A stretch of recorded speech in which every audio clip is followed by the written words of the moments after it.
debate and listen to Matt Hubbard and Kaylee Vine get up and give their presentations in front of the class. She was embarrassed. Her teacher pretty much told her, like, it doesn't matter if you know all your facts, you should have brought your packet, so she didn't get to present. Chapter 6 picks up after school that day. So everybody, if you're with me, should be on page 42. After the school bus drops me off, I zip up my jacket and walk as quick as I can along the shoulder of Route 3. If I can get to the pizza pit before Bryce and Aurora's Head Start bus shows up, I can steal my favorite 5 minutes of the day. A logging truck whizzes past me, and I squint to block the spray of icy slush it kicks up from the road. My mom's lucky to have this job. It's not as much money as the fancy place she worked in the little tiny mountain town of Peru, Vermont, where all the skiers came. But you can't keep a job like that if your car doesn't start when it's cold out. Plus, people eat at the pizza pit year-round, and we can walk there in a trailer. When I arrive and push open the door, it's Connor, who's the Hector. They're standing behind the pink neon, page 44, pink neon open sign that's flashing on and off. Hector's giggling every time it turns on. Ricky, the boss, has said it's okay if Hector's around a bit, says he makes it feel like a real family restaurant, just as long as he doesn't cry or make a mess, and only during the half hour that my mom's shift and Connor's shift overlap. And even though everything would be easier if my mom's shift started a half hour earlier, so she wouldn't have to be left in there until I could take over, I'd miss getting to see Hector and Connor together. Hey Zoe, Connor says as soon as he sees me, how was school today? He's smiling his regular giant smile. No one in the world could have a smile as great as Connor's. Where's my mom? I asked, reaching to take Hector from him. Do you need to take care of that table? Connor glances over at the booth of people. Oh, they're fine. They've been here for hours, and they've got their check already. They don't need me. Connor reaches out and tickles Hector, who's now squirming in my arms, trying to get back to Connor. But your mom needed me, didn't he, Mr. Cutie Pie, because someone went and spit up all over her uniform, and she had to change. Was that you? I say to Hector. My voice sounds awkward, mimicking Connor's happy bubbliness, but Hector's eyes are wide, and he keeps giggling. I'm pretty sure I usually talk to him like my mom does, mostly tired. We're at the top of 45. Here, Connor gestures over to one of the booths. Take a load off. I'll get you a water with lemon. I settle onto the padded seat of the booth with Hector on my lap. He reaches for the rolled up napkin of silverware and instantly throws it on the floor. I'm sorry, I say to Connor as he comes back over. No worries, he says, pocketing the silverware roll in the small black apron around his waist. There are more where that came from. He sets down one ice water with a slice of lemon perfectly placed on top of the glass, far enough away so it's out of Hector's reach, and one spoon close by. That's for you, Mr. Cutie Pie, he says, pointing to the spoon, and the water's for your awesome older sister. Thank you, I say. I take a drink of the water while Hector is distracted by the spoon. I try to sneak a peek at Connor's tattoos. Ricky makes him wear a long-sleeve shirt under the standard black polo uniform, but you can still see the edges of them peeking out of his sleeve. He showed them to me once. There was one that looked like a cross with another cross inside it, and he said he'd gotten it when he was hiking around Peru, like the country Peru, not Peru, the tiny town where our car wouldn't start. Connor made it all the way to a place where January is summertime.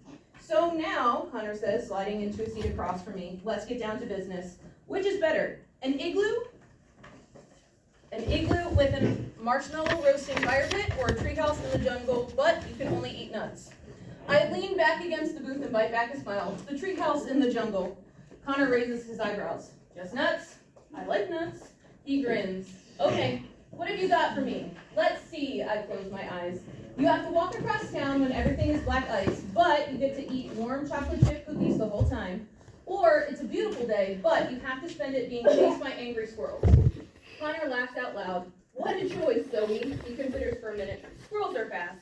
I'll take the cookies instead, and I'll ice skate the whole way. Best 5 minutes of the day. My mom comes out of the bathroom a few minutes later. She's kind of frazzled, still fixing her hair and stuff, but it's clear she's already switched over to work mode mom.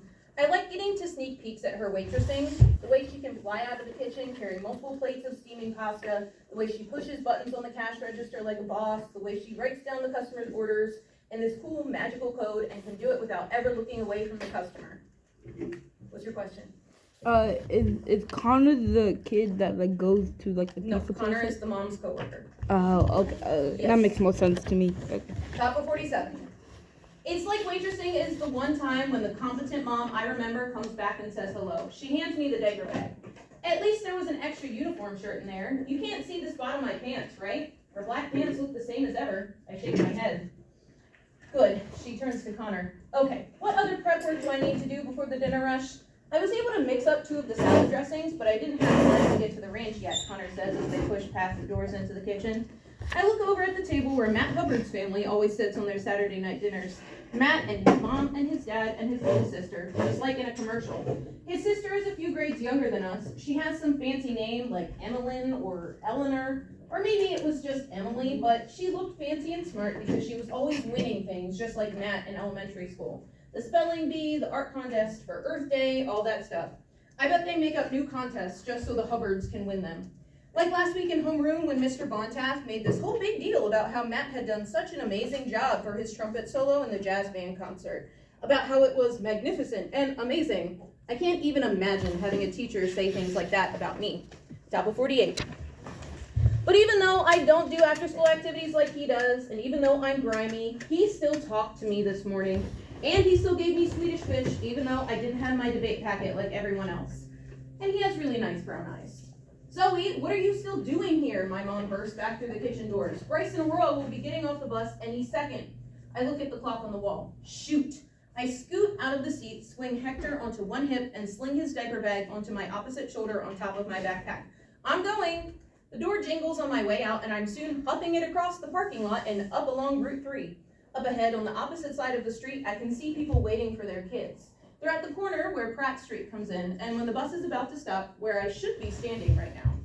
I pick up the pace, and Hector giggles as if a horseback ride from a horse that's hyperventilating is the best ever.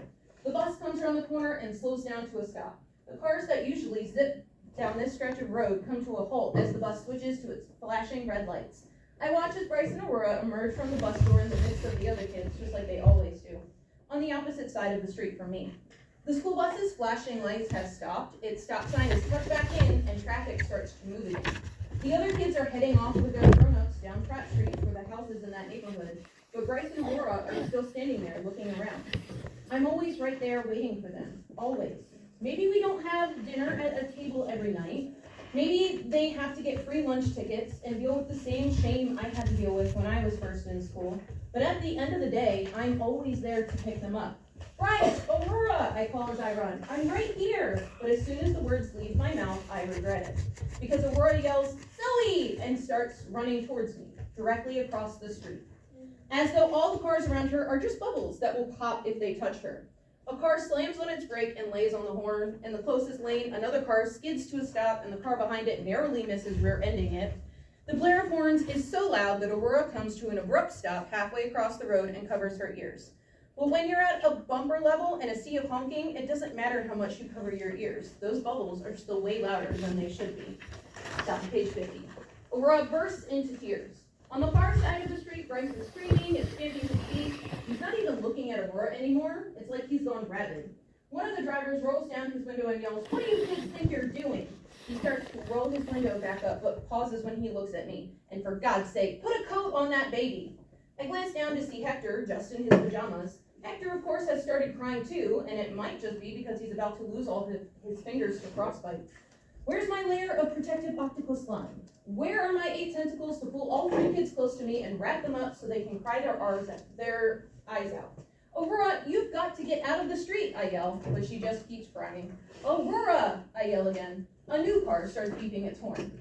I grit my teeth, heft Hector the neglected higher onto my hip, and walk into the middle of the road. But Aurora won't let me take her by the hand. Up, she says through her sobs, her arms raised up to me. Up. So I heave her onto my opposite hip, along with the diaper bag, and, with all those drivers watching impatiently, stagger across the rest of the road where Bryce is still screaming and jumping about like his feet are on fire.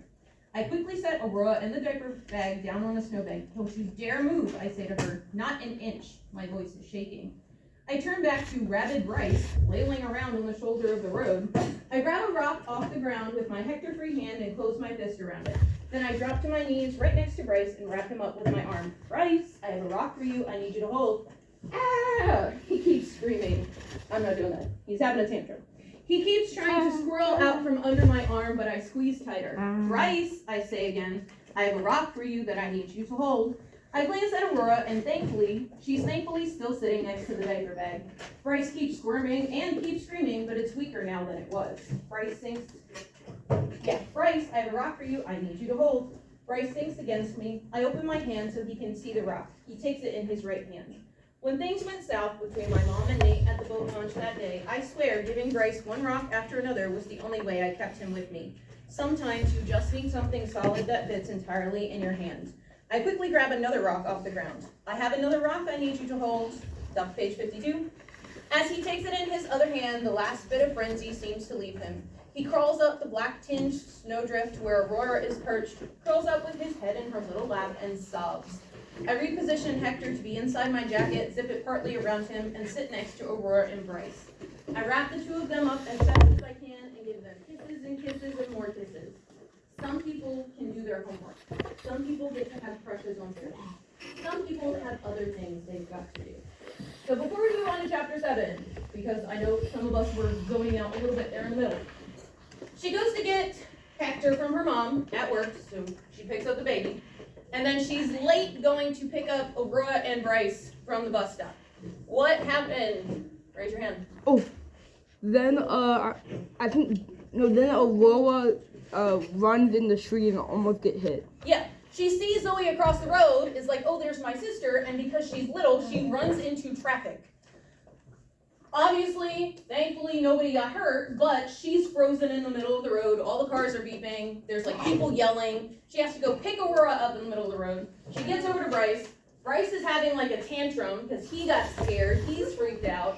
She gives him rocks to help him calm down, like a grounding technique. Here, focus on this instead of what made you upset. So she's sitting on the side of the road. It's freezing out. There's snow on the ground. She has a baby. These two, like, they're preschoolers essentially. And she's just thinking, like, everybody else, other kids have all of this free time. They get to do homework. They get to worry about boyfriends and everything else. This is what I have to worry about. Yes.